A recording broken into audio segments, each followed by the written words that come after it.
Hi, my name's Joe. I've been a game designer for about 15 years. Worked on games you might have heard of, like The Simpsons Hit and Run and Assassin's Creed Unity. Currently, I am Department Chair of Game Software Development and Production at Digipen University in Singapore.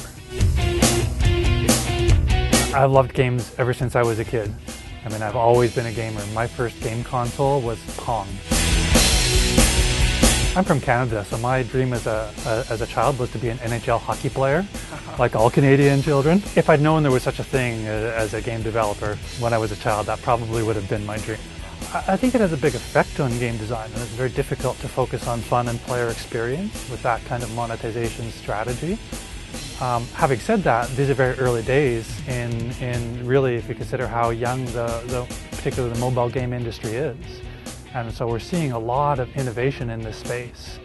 Look at Crossy Road, for example. They have the same monetization strategy as League of Legends, which is, or the hat system in Team Fortress. There is no barrier. There is no block to playing. You can play all day if you like. You can earn the things in game, and they just offer the opportunity to buy cool characters. And so I would encourage young developers not to be afraid to innovate in the business model as well as the game design.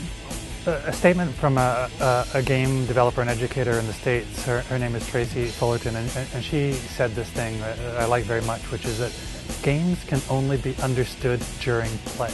Good developers know this. The only way to really understand how difficult your game is, or even how good it is to watch people play it. So professional game developers spend a lot of time on play testing and put a lot of resources into play tests and recording player responses, both in data that happens in the game and even biometrics like heart rate scanners, or videoing their facial expressions, using AI to analyze what emotions they're feeling at various times in the game.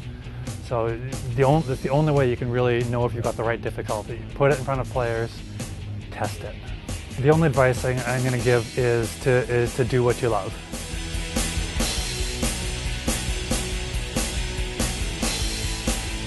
Make games that you're passionate about.